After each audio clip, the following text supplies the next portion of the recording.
want to tell you about a group called the Belle Raisers, dedicated to raising money for the Cystic Fibrosis Foundation. They're hosting an event that's going to be very helpful to the foundation, as well as a lot of fun. Mark and Jessica Hansen are with the organization, along with their daughter Annabelle.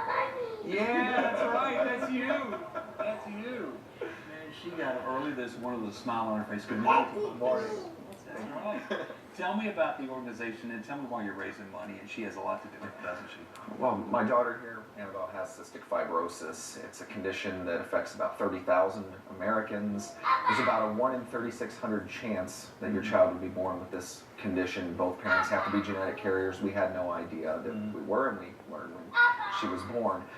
Basically, we're doing this fundraiser because the Cystic Fibrosis Foundation needs private support to be able to drive the research that's going to get us closer to better treatments and ultimately a cure for this disease. There's no federal government support, so when you talk about all these causes that are out there, and there's a lot of wonderful causes, we're one that really relies upon the generosity of private donors because that is the primary source of the money that we need to get to the goal that we have of extending her life. Well, you put together a great fundraiser. Tell me about that. And people can have fun. They can help the cause too. It's a win-win, right? It is a win-win.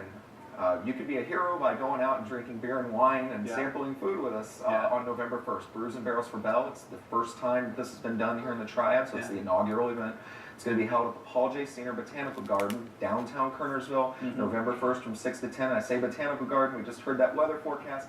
This is an indoor event with an option to go outdoors. That's right. And now you got a lot of people together, and you actually get this booklet that shows all the different stuff here.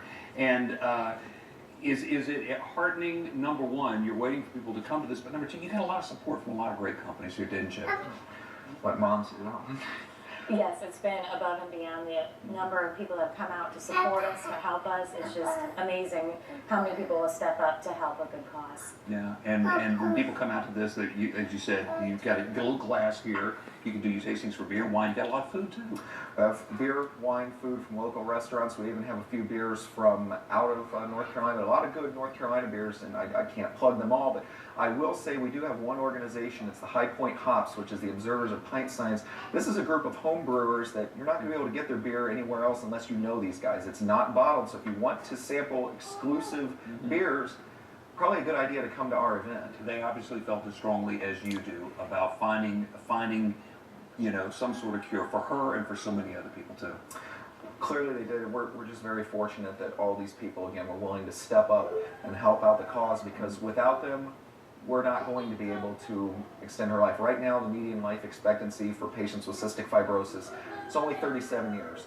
On the one hand, it's good news because as recently as a few decades ago, children diagnosed with this were lucky to graduate from high school, but as I sit here, I'm getting pretty close to that number, and I'd hate to think that my daughter's not going to be able to have many of the experiences that I plan to enjoy in my life, so we need to keep pushing that number higher. And Joe Flacco, the Baltimore Ravens, and I'm a Cleveland Browns fan, so this is tough to say, recently did a PSA for the Cystic Fibrosis Foundation saying, we've come a long way, but we're not in the end zone yet. But what I'm going to add to that, when she was diagnosed, it was like we faced an impossible 4th and long.